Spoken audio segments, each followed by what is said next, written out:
la verdad y abogando por la unidad nacional en pro de la paz y la seguridad en el Ecuador, vamos a iniciar la jornada de entrevistas y debates, la opinión diversa y libre en la revista de Opinión Democracia a través de Exa FM, Democracia M y Democracia TV, este miércoles 22 de mayo. Tenemos previsto el primer diálogo con el constitucionalista y académico, doctor André Benavides, sobre la situación constitucional y legal de la vicepresidenta de la República, Verónica Abad.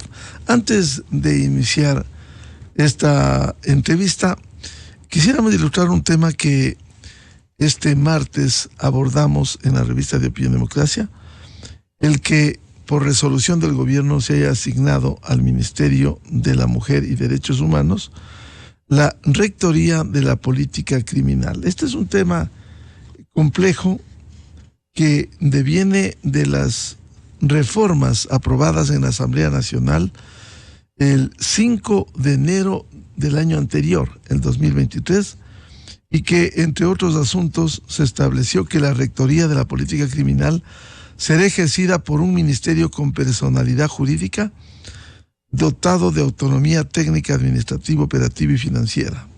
Se ha resuelto que sea el Ministerio de la Mujer y Derechos Humanos, y esto conlleva algunos temas que debieran estar consciente. El implementar el ente rector de la política criminal de carácter permanente que articule la intervención de las diferentes entidades públicas. Esto es Ministerio del Interior, Ministerio de Gobierno, Ministerio de Defensa Nacional, y que ahora la rectoría tendría el Ministerio de la Mujer y Derechos Humanos. Recordemos que la ley reformatoria que introdujo cambios en varios cuerpos legales de seguridad, entre ellos la Ley de Seguridad Pública y del Estado, en donde constan expresamente estas disposiciones sobre la política criminal. Bien, seguiremos desarrollando este tema.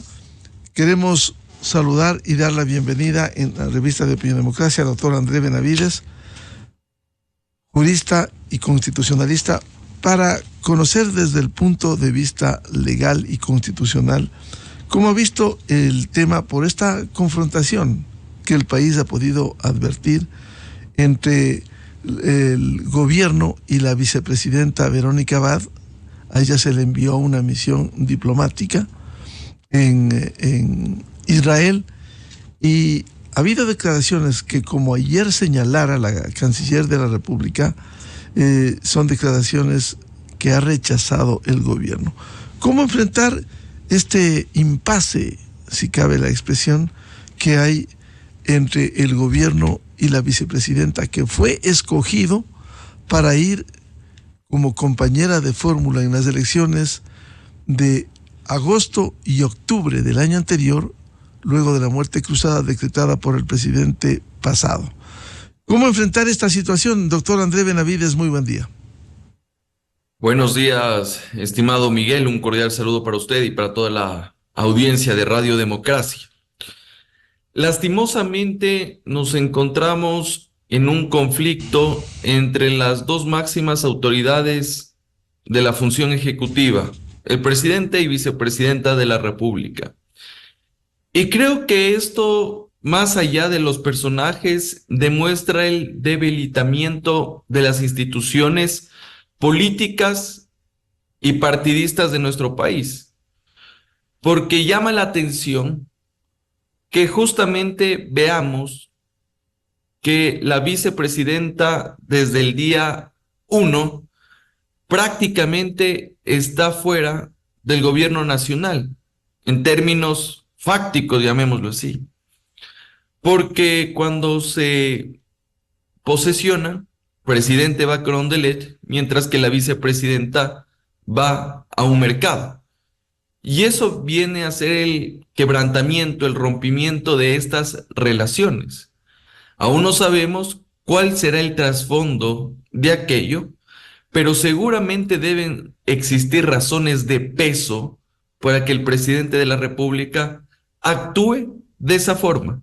No sabemos qué haya pasado en el transcurso de la campaña electoral, qué agenda personal o política tenía la vicepresidenta que ha llevado a tomar esta posición y decisión al presidente de la República.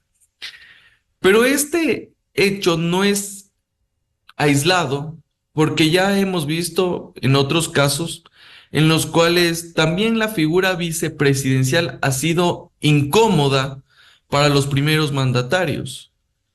Eh, por ejemplo, está el caso del señor Glass, que en su momento fue incómodo para el señor Moreno, y obviamente que eso determinó finalmente que tenga que salir del cargo, pero no por voluntad propia, ni tampoco porque existió un juicio político de por medio, más allá de que no se haya acabado sino por un tema de carácter penal, que finalmente lo que causó es que Glass tenga una prisión preventiva y eso suponga la ausencia definitiva del cargo del vicepresidente de la República. En ese orden de cosas, la situación actualmente es bastante compleja, principalmente porque estamos en un año preelectoral y lo cual va a ocasionar varias situaciones que también se van a ver en la presidencia de la República, porque no es menor estas rencillas que se dan. Y vamos con un ejemplo, estimado Miguel. A partir de enero del próximo año, el presidente en funciones Noboa tendrá que solicitar una licencia para hacer campaña electoral si es que pretende reelegirse. Aún no sabemos si es que Noboa va a reelegirse. Muchos dicen que sí. El gobierno nacional parece que tiene intenciones de hacerlo. Pero aquí el problema es que el momento que Noboa pretenda reelegirse, la señora Abad automáticamente asume el cargo de presidenta de la República por un periodo más o menos de 45 días. Y creo que esa es la principal preocupación que tiene Noboa en estos momentos, porque cuando llegue a titularizarse, la señora Abad, tendrá todas las atribuciones que tiene el presidente de la República, desde crear ministerios, suprimir carteras de Estado, nombrar ministros, cesar a ministros, presentar proyectos de ley, indultar a determinados personajes, entre otras facultades que tiene. O sea, prácticamente puede hacer y deshacer todo lo que le permite la Constitución de la República, específicamente el 147.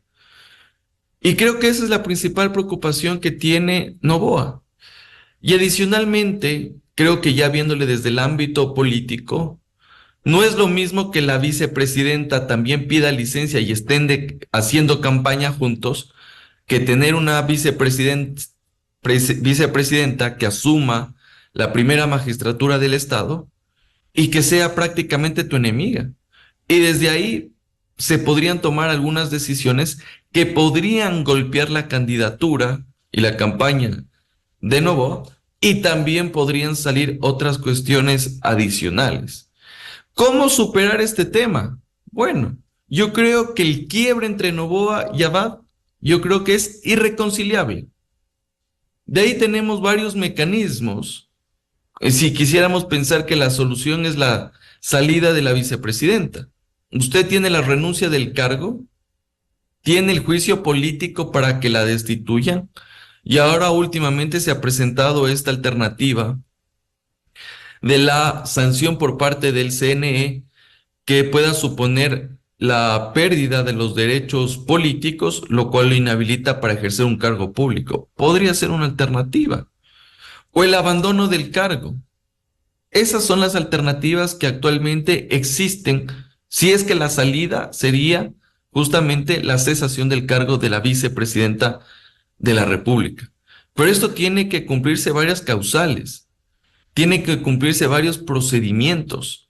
Entonces, la cuestión no creo que sea tan sencilla y no creo que en la Asamblea Nacional existan condiciones para destituir a la segunda mandataria, tomando en cuenta que prácticamente tenemos un bloque legislativo de Revolución Ciudadana que es oposición al gobierno y que evidentemente les interesaría que la señora Abad llegue al menos esos días a ocupar la primera magistratura del país.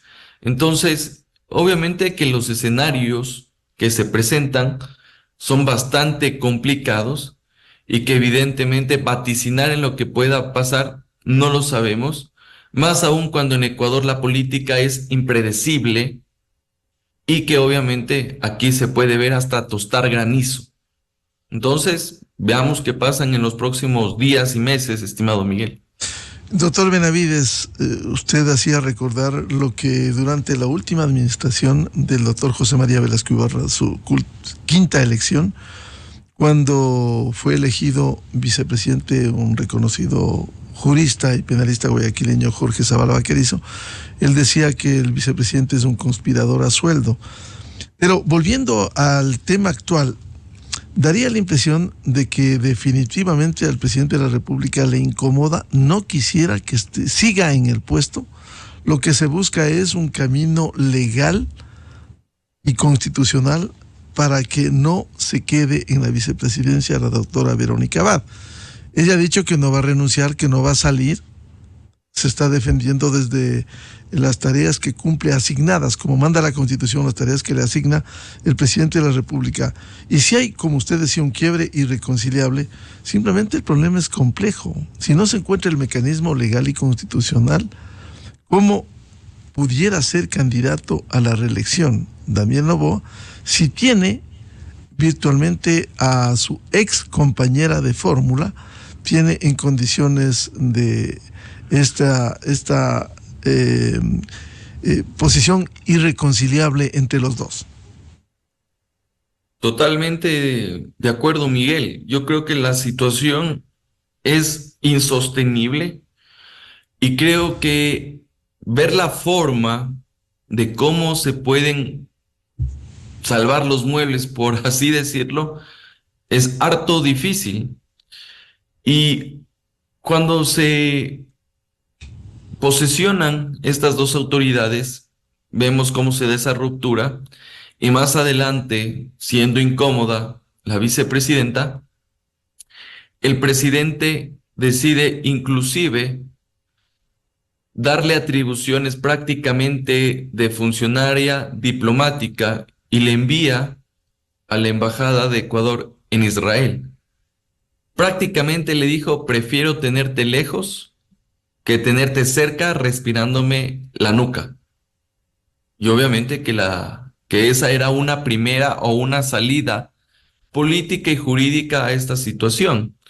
Porque el momento que la señora Abad se hubiera negado a ir a Israel, ahí se podía haber configurado una ausencia definitiva del cargo, podría ser, o inclusive el abandono.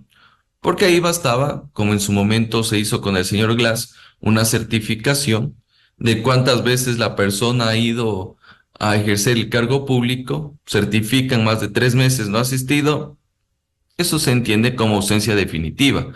O la otra, que también se pensaba que en el marco de la situación jurídico-penal de su hijo, iba a regresar de Israel a Ecuador para ver la forma como lo soluciona, y eso podría suponer abandono del cargo. Podría haber pasado. Lo único que yo hago es interpretar los escenarios, porque aquí también esos escenarios pueden ser fantasiosos.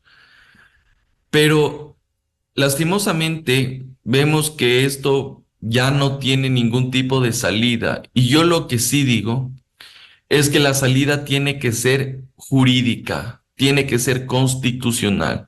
Aquí no se pueden tomar vías de hecho, porque eso supondría desconocer el orden democrático y la salida constitucional, el orden constituido.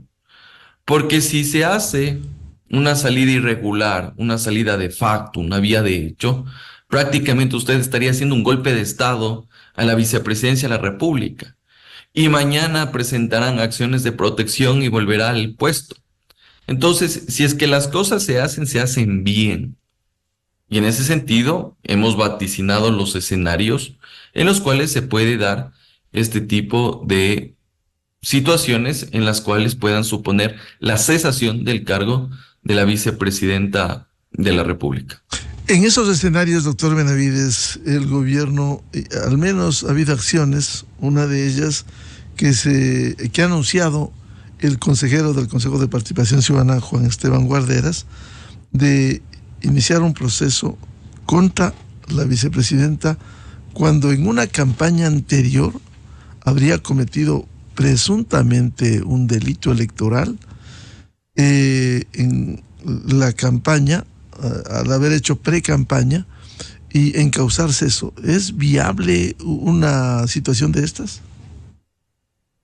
Jurídicamente es viable, pero también aquí vemos y llama la atención de que funcionarios públicos que supuestamente lo hacen a título personal comiencen a denunciar a otros servidores públicos, ¿ya? Por otro lado, si hablamos que infracción electoral es hacer pre-campaña y solo nos enfocamos a la señora Abad, deberían ser prácticamente denunciados todos y cada uno de los candidatos a las diferentes dignidades de elección popular. Porque históricamente hemos visto cómo nuestros políticos han hecho pre-campaña. Prácticamente estaríamos abriendo una puerta para que mañana todo funcionario público pueda ser objeto de un proceso contencioso electoral que pueda suponer la suspensión o pérdida de los derechos políticos. ¿Que es necesario que se respete la Constitución y la ley? Por supuesto. Para eso tenemos un calendario electoral. Para eso, en efecto, tenemos el cronograma en el cual podemos hacer campaña y que no se puede, al menos diríamos, participar en desigualdad de condiciones cuando unos pueden tener ventaja respecto de otros. Evidentemente, esa es una salida que se ha presentado, una salida que es jurídica, una salida que es viable, pero no sabemos si esa salida es para en efecto que se respete el código de la democracia, porque nadie está por encima de la ley orgánica electoral y haga campaña anticipadamente, o esto es un pretexto para ver la forma de cómo salga la señora Abad. Entonces, también aquí yo creo que no hay puntada sin dedal, por más loable que lo vean algunos. Y en título personal, a mí ni me interesa si es que prospera o no prospera esta denuncia en el contencioso, ni tampoco si está o no está la señora Abad. Simplemente tenemos que ver los escenarios políticos, porque a partir de ahí se van a tomar algunas decisiones que van a afectar al Estado. Porque sabemos que en el momento que no haya vicepresidenta de la República, se va a tener que nombrar a una nueva vicepresidenta, con una terna que sea enviada por parte del presidente de la República. Y es claro que esa persona que asuma la vicepresidencia no va a estar en la papeleta electoral en el 2025, porque prácticamente lo que va a hacer es funciones de subrogación en el cargo de presidente de la República. Sin embargo, si la situación se da antes de la inscripción de candidaturas y esa persona obviamente es elegida y Noboa considera que debe ser su binomio de cara al 2025, también podría, en este caso, ser objeto de una licencia para hacer campaña.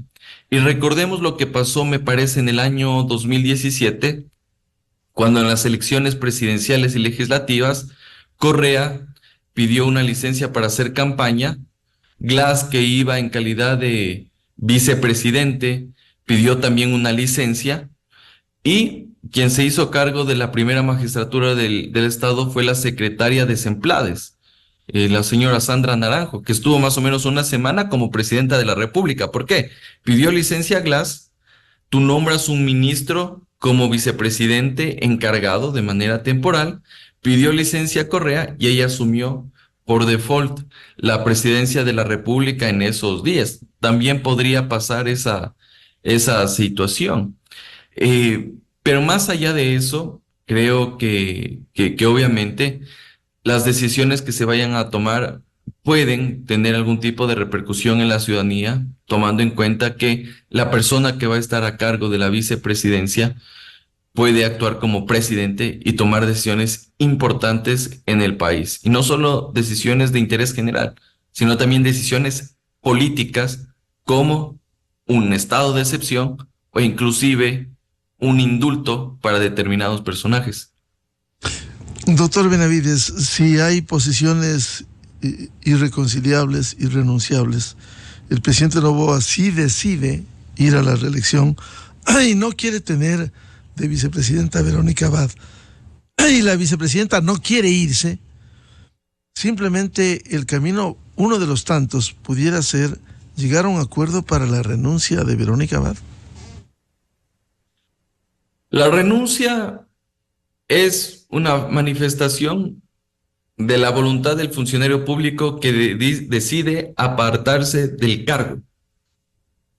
Podría ser una salida, pero yo no creo que la señora Abad pretenda renunciar, tomando en cuenta que a pesar de que fue a Israel, ella cumplió su trabajo dentro de esa misión diplomática, que a pesar de que su hijo está siendo objeto de un proceso de carácter penal, ella no regresó al país para evitar una causal de abandono del cargo. Y un tema importante, Miguel, el tema de la renuncia como tal no es tan sencilla, no es tan simple como decir la vicepresidencia renunció, traigan al nuevo vicepresidente. No, porque aquí también pesan los votos en la Asamblea Nacional. Para que una renuncia pueda configurarse, tiene que existir la aceptación por parte de la Asamblea Nacional. Y si no hay esa aceptación en la Asamblea Nacional, la señora queda en el cargo. Así que también hay que ver cómo se manejan los hilos en la Asamblea Nacional. Si no hay los votos, prácticamente la renuncia no es una salida, más allá de que se puedan poner de acuerdo Noboa y Abad, y obviamente dependa esto de la Asamblea Nacional. Un problema complejo que existe, ¿no? Si es que se aproxima la convocatoria del proceso electoral, ¿qué va a hacer el presidente Noboa si la vicepresidenta no quiere dejar? Ahora, esto deja lecciones, doctor Benavides. En una estructura política, para escoger a sus candidatos, debiera haber procesos más allá de esa pantomima que significa las elecciones primarias, que no hay en la práctica en el Ecuador. Escoger bien a la compañera o compañero de fórmula, conocer bien sus ejecutorias para que haya solidez en una fórmula presidencial, vicepresidencial, y no esto, escoger al azar por la rapidez de la presentación de candidatos, y ahí está el resultado. Así es, estimado Miguel, y como decía al inicio de esta entrevista, yo creo que esta es una muestra clara del debilitamiento del sistema electoral y de partidos políticos en nuestro país, porque muchas veces estas organizaciones han sido utilizadas como empresas electorales o como vehículos electorales para llegar a ocupar esos cargos de elección popular, por una parte. Lo segundo, yo creo que Noboa no tenía aspiraciones de llegar en este momento a la presidencia de la República. Y lo que él más bien lo que estaba pensando es allanar un camino para hacerse conocer, para obviamente generar mayor elevación de su figura a nivel político y en estas elecciones del 2025, ahí sí ir a una elección en la cual pueda ganar. Creo que esa es una de las alternativas o hipótesis que podemos considerar, porque no se justifica el por qué tú pones una persona como vicepresidenta que capaz ni siquiera la has visto en tu vida ni la conoces, ¿ya? Entonces yo creo que eso fue prácticamente que la pusieron de relleno para completar la papeleta, como quien dice. Y eso justamente te pasa factura cuando ya llega a sacar un delete, cuando el cálculo político te falló y más bien se adelantó, ¿sí? Y lo tercero, Miguel, creo que esto también nos lleva a pensar en la posibilidad de plantear reformas constitucionales para ver si es que es necesaria o no la figura vicepresidencial. Porque en los regímenes republicanos y presidencialistas hay varias opciones. Usted tiene, por ejemplo, países que no tienen la figura de vicepresidente. Por otro lado, tiene el caso argentino en el cual el vicepresidente es prácticamente presidente de una de las cámaras del Parlamento y al menos tiene funciones, sabe cuáles son las funciones del vicepresidente. Entonces, creo que también aquí nos hace repensar en las instituciones y desde mi punto de vista yo creo que no es necesario la figura vicepresidencial, más allá que en nuestra tradición presidencialista siempre ha existido, o al menos en la mayor parte de constituciones ha existido este cargo público. Porque en definitiva la Constitución lo que le dice, vea, usted tiene un vicepresidente, pero asígnele funciones para ver a qué se dedica. Y si el presidente no le da funciones, prácticamente será un servidor público que estará sentado en su puesto sin hacer absolutamente nada y esperando en qué momento tiene que reemplazar al presidente de la República. Y todo lo que conlleve en el gasto de recursos del Estado, cuando tienes una institución que tiene personal, que tiene asesores, que tiene secretarias, que tiene asistentes y que al final del día no cumple ninguna finalidad.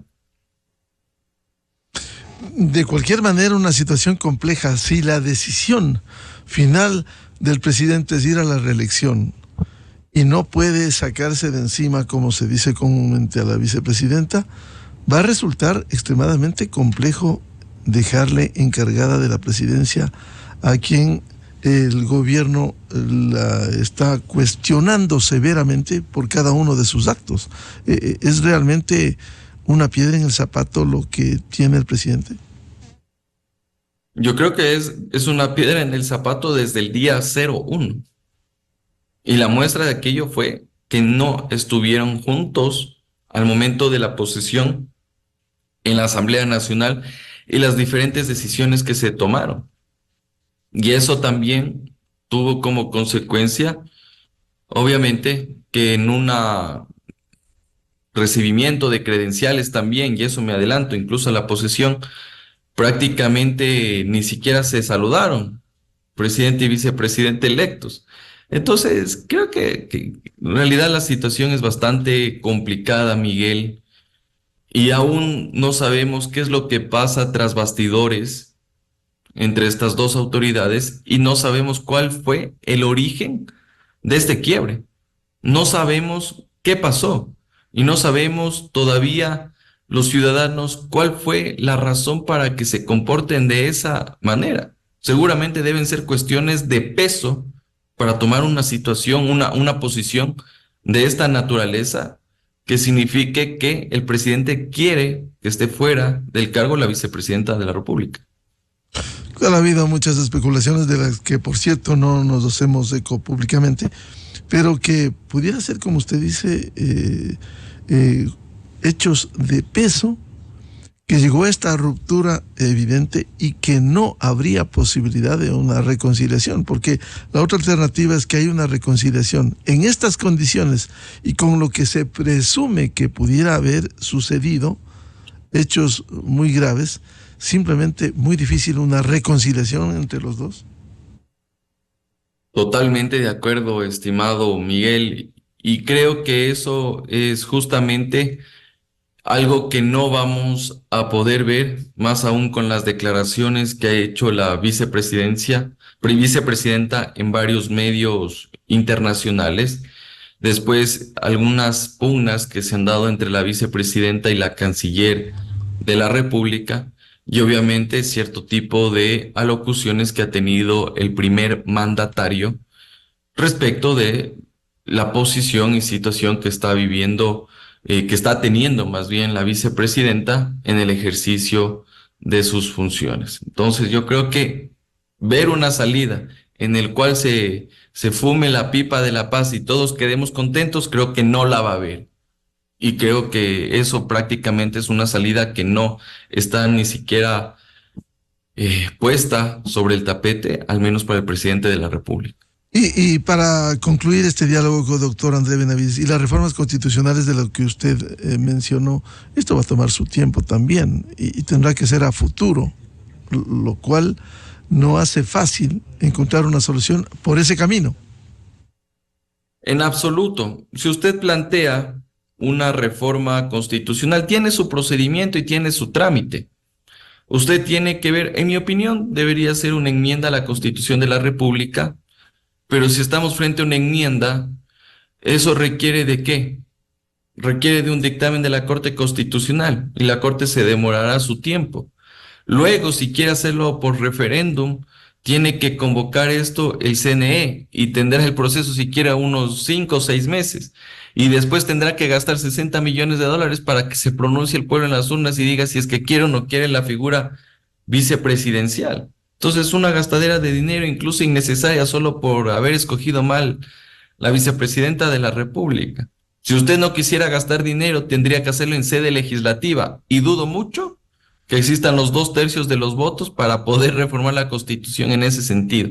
Así que al menos la forma de hacerlo por vía de reforma constitucional lo veo bastante complejo, dadas las circunstancias económicas, políticas y legislativas que tiene nuestro país. Bien, muchas gracias al doctor André Benavides, académico y constitucionalista, por ilustrarnos tema legal y constitucional sobre la situación de la vicepresidenta de la República. André, muy amable. Muchas gracias por la invitación, estimado Miguel. Un cordial saludo para todos. Enseguida, en la revista de Opinión Democracia. 7:11 en el territorio continental ecuatoriano. Vamos a una pausa publicitaria y ya volvemos. Tenemos previsto un diálogo con los asambleístas Pedro Velasco y el doctor Fabricio Villamar, exasambleísta, para hablar sobre las tareas que cumple la Asamblea Nacional, la conformación de la comisión multipartidista que está obligada a tramitar el mandato popular expresado en las urnas, plasmado en los proyectos enviados por el Ejecutivo y que debe aprobarse en la legislatura ecuatoriana.